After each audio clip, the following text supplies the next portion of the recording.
Hi hello అందరికీ. అయితే రీసెంట్గా నేను ఒక విషయం విన్నానమాట. మా ఫ్రెండ్ నేను గుడికి వెళ్ళినప్పుడు కొబ్బరికాయ కుళ్ళిపోయడం జరిగింది. అప్పుడేమో తను చాలా భయపడిపోతుంది. ఇంట్లో ఏదో మిస్టేక్ జరుగుతుంది, అందుకనే కొబ్బరికాయ కుళ్ళిపోయింది, ఎంత అశుభము అని చెప్పేసి చాలా బాధపడుతుంది. అయితేనేమో మేము గుళ్ళో పంతులను అడిగామన్నమాట. ఇలా కొబ్బరికాయ కుళ్ళిపోయింది పంతులు గారు, అది చూడడానికి చాలా చక్కగా అందంగా ఉంది. మేము బాగానే అంటే ముందు పక్కన అంటే గుడికి పక్కన ఒక షాప్ ఉంటే షాప్లో కొనుక్కొని వెళ్ళాము. కొనుక్కున్నప్పుడు చాలా చక్కగా అందంగా ఉందన్నమాట. అది చూసి నేను ఓకే చాలా బాగుందని కొనుక్కున్నాము. కొట్టిన తర్వాత కానీ అర్థం కాలేదు కుళ్ళిపోయిందని. అయితే అప్పుడు పంతులు గారు అయితే అన్నారు, అమ్మ మీరు కావాలని కుళ్ళిపోయిన కొబ్బరికాయని తెచ్చి కొట్టలేదు, అది మీరు మంచిగా ఉంది అనుకొని తెచ్చినప్పుడు కుళ్ళిపోయింది కాబట్టి దాంట్లో ఎటువంటి తప్పు కూడా లేదు. ఇంకొక విషయం ఏంటంటే కుళ్ళిపోయిన అదే కొబ్బరికాయ కుళ్ళిపోవడానికి సంకేతం ఏంటంటే మీ ఇంట్లో ఏదైనా నెగిటివ్ వైబ్రేషన్స్ అంటే లైక్ చేతబడులు దొయ్యాలి సంథింగ్ ఉంటుంది కదా, అలాంటిది ఏమన్నా ఉన్నా రోగాల పరంగా కానీ నరదిష్టి పరంగా కానీ ఇంకా సంథింగ్ ఏదన్నా ఉంటే కనుక అది మీ నుంచి దూరంగా వెళ్ళిపోయింది అని అర్థం అంట. అంటే మనలో ఉన్న రోగాలు కానీ లైక్ అలాంటి నెగిటివ్ వైబ్రేషన్స్ ఏమైనా ఉంటే ఇలాంటివి బయటికి వెళ్ళిపోవడానికి సంకేతమే కొబ్బరికాయ కుళ్ళిపోవడం అనమాట. అలా డైరెక్ట్గా కుళ్ళిన కొబ్బరికాయ తెచ్చి కొట్టేయడం కాదు, అనుకోకుండా కొబ్బరికాయ కుళ్ళిపోతే ఇది జరుగుతుంది అనేది మాకు పంతులు గారు చాలా క్లియర్గా ఎక్స్ప్లెనేషన్ ఇచ్చారు అనమాట. నాకు కూడా నిజమే అనిపించింది. ఆ తర్వాత కొంచెం మనసు తేలికయ్యింది, అమ్మయ్య అనుకున్నాం మేము అందరం. అంత ఏం లేదు. ఇంకొకటి ఏంటంటే కుంకుమ కింద పడిపోతుంది కదా, కుంకుమ మనం ఏదైనా బొట్టు పెట్టుకునేటప్పుడు కానీ ముగ్గు ఇంట్లో అంటే గడపకు ముగ్గులు పెడుతున్నప్పుడు కానీ సంథింగ్ కుంకుమ అనేది చేయి జారి కింద పడిపోతుంది కదా. కుంకుమ చేయి జారి కింద పడిపోతే అమ్మ ఏం జరుగుతుందో ఏమో ఆడవాళ్ళకి అని అనుకుంటారు కదా. కుంకుమ కింద పడిపోవడం వల్ల కూడా ఏం జరగదంట. దుర్గాదేవి కటాక్షం లభించింది అని అర్థం అంట, ఆమె ఆశీర్వాదం దొరికింది అని అర్థం అంట. అంతకుమించి అలా కుంకుమ నేల జారినంత మాత్రాన ఏదో మిస్టేక్ ఉంది అని అనుకోకూడదని అంట. ఇంకోటి ఏంటంటే ఈవినింగ్ టైంలోని ఇల్లు ఊడ్చుడు గట్రా రాంగ్ అంటారు కదా, దానికి రీజన్ ఏంటంటే ఏదైనా చిన్న గోల్డ్ ఏదైనా చిన్న చిన్న కమ్ములు మనకు కనిపించినవి అయితే గోల్డ్ అంటే ఇసుక కలర్ 2 కలర్స్ ఒకేలా ఉంటాయి కదా, మనం అప్రమత్తంగా జల్లేస్తాం కదా చూసుకోకుండా, అలా పాడేయకుండా మనం అది చూసుకుంటే అది మార్నింగ్ టైంలో అయితే తెలుస్తుంది, నైట్ టైంలో తెలియదు అని అంట. అది అంటే ఆ పంతులు గారు చెప్పింది ఏంటంటే దేవుడిని ట్రస్ట్ చేయండి కానీ మరి బ్లైండ్గా మొత్తం అంతా దేవుడిదే భారం అన్నట్టు మాత్రం చూడకండి, మంచి చెడు ఆలోచించుకోండి, చిన్న విషయానికి కూడా భయపడకండి. ఇలాంటి చిన్న చిన్న కుంకుమ జారిపోయిందనో, పిల్లి ఎదురొచ్చిందనో, లేకపోతే కొబ్బరికాయ కుళ్ళిపోయిందనో, ఇలా చిన్న చిన్న విషయాలకు మీరు భయపడడం వల్ల ఆ భయమే మీకు కొంచెం మైనస్ అవుతుంది. కొంచెం ఏదన్నా పని చేసేటప్పుడు కాన్సన్ట్రేషన్ తగ్గడము, కొంచెం షేర్ అవ్వడము, మనసు అటువైపు లాగడం, మనం చేయాలనుకున్న పని చేస్తున్న పని సరిగ్గా చేయలేకపోవడము జరుగుతుంది.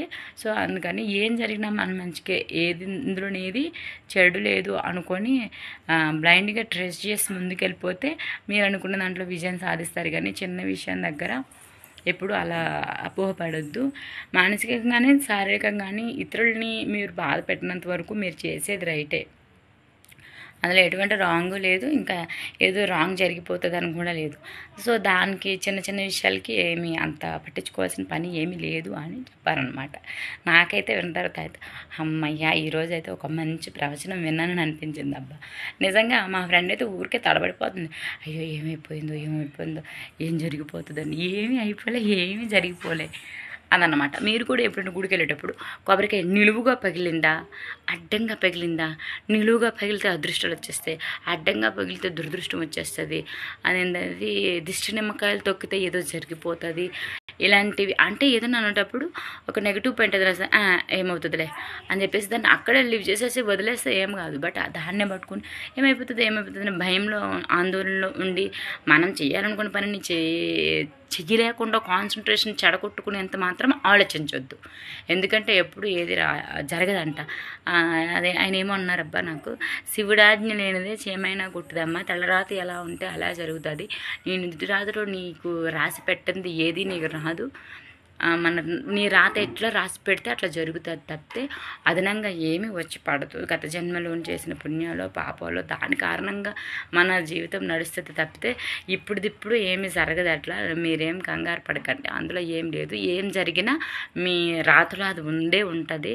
దాన్ని బ్రహ్మ ఈశ్వరుడు కూడా తప్పించలేడు. దాంట్లో మంచి చెడుని వెతకొద్దు. ఫుల్ కాన్ఫిడెన్స్తో మీరు ఏం పని చేయాలనుకుంటున్నారో ఆ పని చేయండి. మీరు దేవుడికి దండం పెట్టేటప్పుడు చాలా ప్రశాంతంగా కూల్గా అలా ఏం జరగలేదు అని దేవుడిని మాత్రమే మొక్కుకుని చేయండి అని. ఇంకోటి ఏంటంటే ఉపవాసం గురించి కూడా అడిగాం మేము.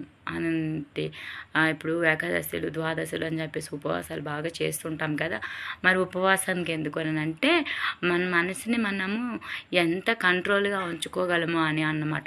అంటే ఇప్పుడు పెద్ద గోల్ ఉందనుకోండి, ఆ గోల్కి రీచ్ అవ్వాలనుకున్నాం అనుకోండి, చాలా మనసులో ధైర్యం కావాలన్నమాట. అంటే అది ఎంత ఏమంటారు కాన్సన్ట్రేషన్ అనేది ఉండాలి కదా. అలా అని చెప్పేసి చాలా చిన్న చిన్న కష్టాలు వస్తాయి, నష్టాలు వస్తాయి, అన్నీ వస్తుంటాయి. కానీ అన్నింటినీ కొంతమంది ఏంటంటే కొంచెం కష్టం కలంగానే అక్కడ ఆగిపోతూ ఉంటారు. కొంచెం ఇబ్బంది అవ్వగానే సరే రేపు చేద్దాం నేను వాయిదాలు వేస్తుంటారు. ఇలా చేయకుండా డైరెక్ట్గా వెళ్ళడం కోసం మన మనసు మీద మన మనిషి మీద మనము ఒక కాన్సన్ట్రేషన్ రావడానికంట. అది అంటే లైక్ ఇప్పుడు మంచిగా ఉపవాసం చేస్తాము. ఉపవాసం చేస్తే ఆకలి వేస్తుంటుంది. ఆకలి అనేది ఒక కష్టం అనమాట. అది నీకు చెప్తూ ఉంటుంది తినేసేయి అని. ఆ తర్వాత ఏంటి ఇప్పుడు కొంచెం పంచపక్ష పరమాన్నాలు ఏవో కనిపిస్తూ ఉంటాయి, ప్రసాదాలు అవన్నీ కనిపిస్తుంటాయి. అవి ఏంటి నోరూరుతూ ఉంటుంది, మనసు చెప్తూ ఉంటుంది ఇంకా తినేసే ఒక్కసారికి ఏం కాత్తి అని అనేసి. అట్లా దానిని అధిగమించాలి, కష్టాన్ని అధిగమించాలి, కోరికను అధిగమించాలి. వాటన్నింటినీ కామక్రోధ లోభాలను అన్నింటినీ కూడా నువ్వు జయించగలిగిన నాడే నీ యొక్క ఏదైతే ఉందో నువ్వు చేయాలనుకున్న కార్యం ఏదైతే ఉందో దాన్ని చేరగలుగుతావు అని అర్థం అనమాట. అండ్ ఒక ఉపవాసం చేసేటప్పుడు కూడా కష్టము ఆకలి అంటే కడుపు ఆకలిని ఆపుకుంటూ ఏదైనా ఉంటే తినాలని ఆలోచనను ఆపుకుంటూ అట్లా ప్రతి ఒక్కటి విషయంలో కూడా అట్లా కాన్సన్ట్రేషన్ పెరగడానికి అనమాట. మనసు లగ్నమే దాని మీద ఉండడానికి కోసం అని చెప్పి ఉపవాసాలు చేస్తారు. దేవుడి మీద నమ్మకాన్ని అలా కలిగించడం కోసం అనమాట. దీపారాధన కూడా అంతే. దీపం పెట్టేటప్పుడు చాలామంది అని అంటారు ఎందుకు ఎర్లీ మార్నింగ్ ఇట్లా దీపాలు గురించి కూడా చాలా విన్నాం మేము. ల్యాగ్ అయిపోతుంది, మీకు కూడా ఇబ్బందిగా ఉంటుంది. నెక్స్ట్ వీడియోలో మనం దాని గురించి మాట్లాడుకుందాం. అసలు దీపం ఎందుకు పెడతాము, అసలు దీపం ఏ టైంలో పెడితే మంచి జరుగుతుంది, దీపం అసలు ఎందుకు పెట్టాలి అనేది కూడా మేము అడిగాము. చాలా క్వశ్చన్స్కి చాలా క్లియర్ ఆన్సర్స్ ఇచ్చారు ఆయన. నాకైతే ఇంకా వింటున్న కొద్దీ ఇంకా వినాలి అని అనిపించేంత క్యూరియాసిటీతో చెప్పారు.